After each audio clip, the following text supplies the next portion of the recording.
Hello everyone and welcome back to my channel. If you haven't seen me before, my name is Heather. If you have seen me before, then you already know that my name is Heather, so welcome back. So if you've been following me for a long time, you'd know that my main type of content is like LGBTQ plus content and long distance relationship content because I am in the LGBTQ plus community and also in a long distance relationship. And I mentioned this on Instagram, but over the past month, I've been making more random videos. I did a bullet journal tour, a room tour, and stuff like that. And though I want to make videos that I enjoy making, I also want to make videos that you guys want to see, and I want to make the sort of content that you guys subscribed for. So that being said, today I'm going to be doing an LGBTQ plus Q&A. I asked you guys for questions on Instagram, and I told you guys to ask anything related to that topic. So today I'm going to be trying my best to answer your questions.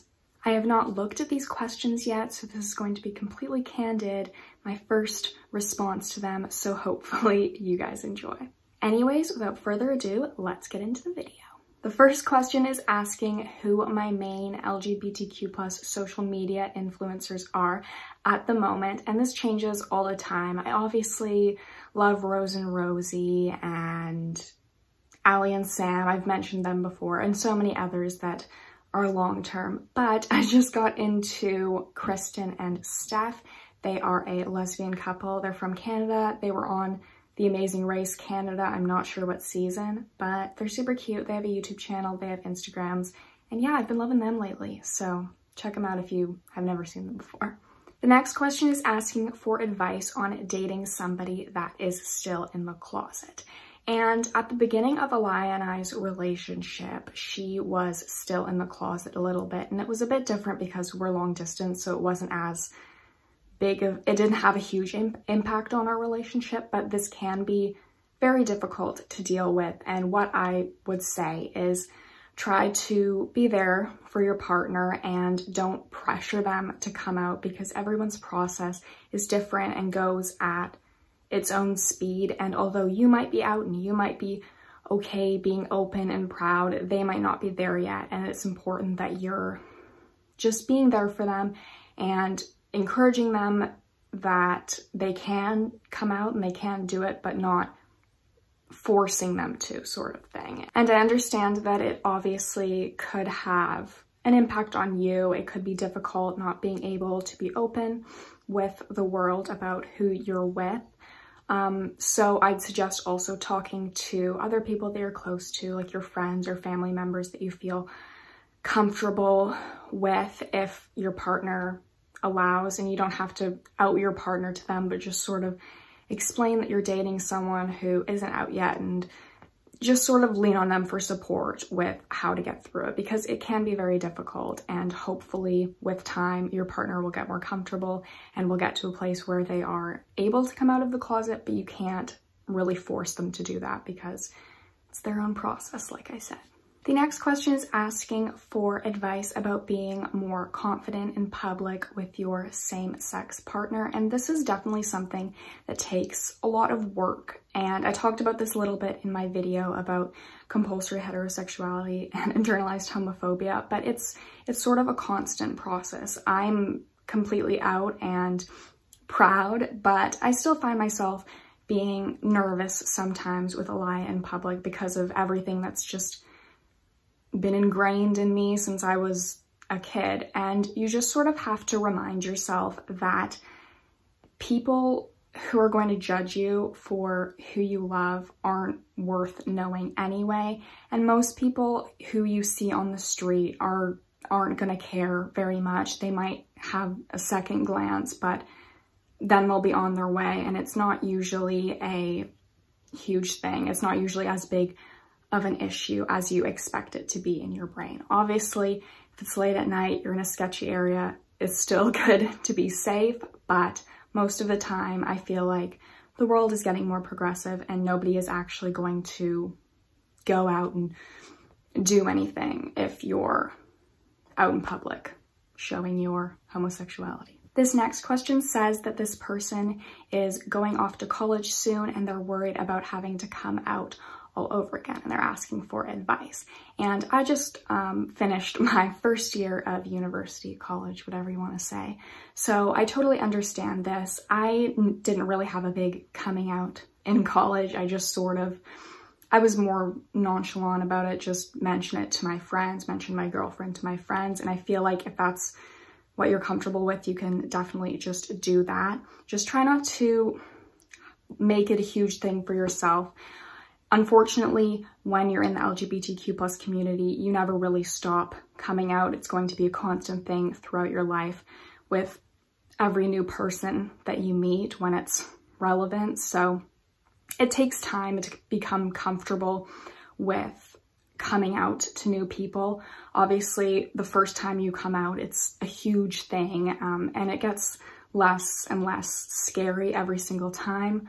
So I'd just say don't be super worried and hype it up a lot for yourself, thinking that it's going to be this huge thing. Just try to act like it's another part of who you are, because that's what it is, and just mention it if it's relevant to the people you're close to. And like I said, the world is getting more progressive, and most people that you encounter probably won't have an issue with it. I never had issues when I was meeting people in college. Everyone was completely normal about it. So hopefully that helps. This next question is asking if you can be gay and still find boys attractive. And I would say 100% yes. Just because you're interested in one sex doesn't mean that you automatically don't find the other sex attractive. How I like to think about it is I am physically and romantically attracted to women, but I can still see when a guy is attractive in general. That doesn't really make sense, but like, for example, if you're thinking of a straight girl, she can appreciate another girl's beauty without being attracted to her in a romantic and physical way. And that's the same thing for gay girls with men. That's how I think about it. So it's not crazy if you see Zac Efron or see a guy on the street and you're like, that's an attractive man. Doesn't mean that you can't be a gay woman. The next question is asking, how do you know when you are ready to come out of the closet? And again, this is different for everybody, but you just sort of have to get to a place where you're comfortable with your sexuality in yourself, because you can't really come out to other people if you haven't accepted it yourself. And I found that I was ready when I would just sort of find myself wanting to talk about girls with my friends and wanting to tell them, and not wanting to sort of hide a part of who I am anymore. So yeah, like it's different for everybody, and the signs will be slightly different for everyone, but you just sort of have to come to that yourself. The next question says, how will I have a wedding in the future if my family is homophobic? And this is something that a lot of people in the LGBTQ+ community deal with, and it's very, very unfortunate. But I wanted to include this question so that I could mention Kate Austin. I will put her Instagram name on the screen, but she is engaged to her fiance, and she has dealt with unaccepting parents and is still dealing with that. And she makes lots of posts about that on her page, and it's very helpful for people in this situation. So I don't feel comfortable answering this question because I'm not really in this situation. However, I think that her page is a really helpful one if you are sort of thinking about this and having this to deal with. This next question is asking, how would I know if I'm actually into girls, and how and when should I come out to my family? And like I've said many times in this video, this is a very individual process. It's different for everyone. Figuring it out, what helped me was really just sitting down with myself and thinking about who I could see myself having a romantic and physical relationship in the future. And it definitely took me a long time to come to terms with it. But after doing this multiple times and watching lots of LGBTQ+ creators like this, that helped me to realize that I couldn't actually see myself being with a guy and I could see myself being with a girl. And as for coming out to your family, this definitely relies on when you are comfortable, when you are confident enough to do it, and when you are in a safe space with them to come out. So yes. The next question is asking, what do I do if my parents don't let me be with my girlfriend? Is lying and sneaking out wrong? And this is definitely a very tricky situation because obviously you don't want to lie to your parents. You don't want to have to do that. But at the same time, you don't want to not be yourself because of your family. You can't really live your life like that. I would say try to keep talking to your parents, keep trying to educate them, keep trying to help them to understand the LGBTQ+ community and understand that that is who you are. And then also just try to maintain that relationship with your girlfriend if that is what you want, because you can't stop being who you are because of your parents, if that makes sense. The next question is asking if it is awkward when you first come out to your parents. And for me, it was a little bit awkward at first, but that was probably just me overthinking it. And on my end, just me overanalyzing everything that was happening with them. I found for the first couple of weeks after, I felt a bit awkward around them because I just told them this huge part of who I am that I had been hiding for so long, but they were never weird about it or anything. It was just on my part, me being overly conscious of every little thing going on. And then after a little bit, I became more comfortable and realized that they weren't thinking about it as much as I was. The next question is asking what coming out for the first time feels like. And I wanted to include this because it is such an incredible feeling. Obviously, if you have a negative response when you first come out, that won't feel very good, but I was very lucky and I had all positive responses, and it just feels like such a weight being lifted off of your shoulders, and it's so relieving because you've been feeling these feelings and hiding this thing for so long, and now that you finally are able to tell someone about it, it is very, very rewarding and relieving. The next question is asking how to explain your sexuality to somebody like a family member who doesn't understand the LGBTQ+ community. And I think with this, it is very important to try to educate them. I think it's good if you have resources from different websites or books or even YouTubers, and use these resources to help you better help these people in your family or these friends to understand your sexuality and the community as a whole. This next question is asking for advice about figuring out which label fits you best. And this is also a very difficult thing, and this took me a long time. I had a long period of time where I was going back and forth with being bisexual and lesbian, and yeah, it's very difficult, especially when you are a woman. I talk about this in my compulsory heterosexuality video, so you can check that out.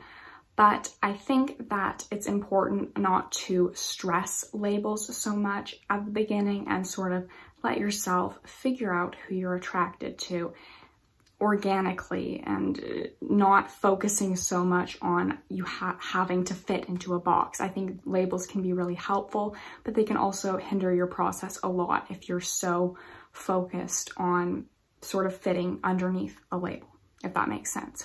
And with time, it is possible to find a label that fits you, but I don't think labels are super important if they're sort of confusing you and making you feel like you don't know where you belong in the community. I think that the most important thing is letting yourself develop these feelings and listen to your mind and who you are, and that's the best way to sort of figure it out. And if that fits under a label, great. If it doesn't, that's okay too. And the final question that I am going to answer in this video is, what are your thoughts about Jade Fox's video addressing the racial divide between lesbian YouTubers? And I guess I was hesitant to talk about this because I was afraid of saying the wrong thing, but this is important to talk about because she's right. She's 100% right. There is a divide, and it's unfortunate, but I didn't really think about this divide or the racial issues in the world. I didn't really think about them in depth until the protests and the death of George Floyd and the Black Lives Matter movement really coming to more light. And I know that I need to do better. As a white person, I need to do better. And like she said in the video, as a white LGBTQ plus content creator, I can't just highlight the Black LGBTQ plus members of this community during Black History Month or during Pride Month, because they are at the forefront of this community and have been since it started and since this movement started. And I need to make more of an effort to talk about them and highlight them and include them in this community and in the lesbian YouTube community, because they are a very, very valid and important part of this community. I would say that they are at the front of this community, and I can't sit here and not talk about them because they are very, very important. And I am trying my best to navigate this all and to become more informed and educated about Black Lives Matter, and I'm trying my best to do that, but I know I will make mistakes. But I want to address what she talked about in this video. I'm going to link her video down below because it was very, very important. It was an important video to be made, and it was she talked about a lot of things that I had never really thought about before, because I, up until this point, have lived in my privilege. Being a white person, I've never really gone into depth and thought about the issues that Black people face, the issues that Black, lesbian, LGBTQ plus content creators face. And I want to think about that more because, like she said in the video, white LGBTQ plus people are reaping the benefits that Black LGBTQ plus people created for us. They created this movement. We have these privileges as white LGBTQ plus people because of the Black LGBTQ plus community. And I am going to make a conscious effort to try to educate myself more and keep doing that and highlighting Black LGBTQ plus people outside of just Pride Month, because they are the reason that I am able to make this content and I am able to be out and proud. And I'm sorry that I didn't realize that until now. And I just want to, again, say, go watch Jade Fox's video because it is very important, and it was a video that needed to be made. And I just want to say and just like tell you guys to go watch that because she's right and it needs to be talked about more, and I need to be more conscious of these issues. And yeah, I'm sorry if that was all over the place. I'm sorry if that wasn't the right thing to be said, but that's just my 2 cents about it. Please go watch her video. Anyways, that is it for this week's video. I hope you guys got more information. I was able to answer your questions, your LGBTQ plus questions. I'm sorry I didn't get to all of them. There were a lot. I tried my best to answer as many as I could. For the ones that I got a lot of questions about the same topic, I'm going to make specific videos on those topics, so look out for those in the future. Anyways, I hope you guys enjoyed this video. Thank you so much for watching. If you have any other video requests, please leave them down below because I like to make videos that you guys want to see. And thank you so much for watching. I will see you next week for another video. Bye guys.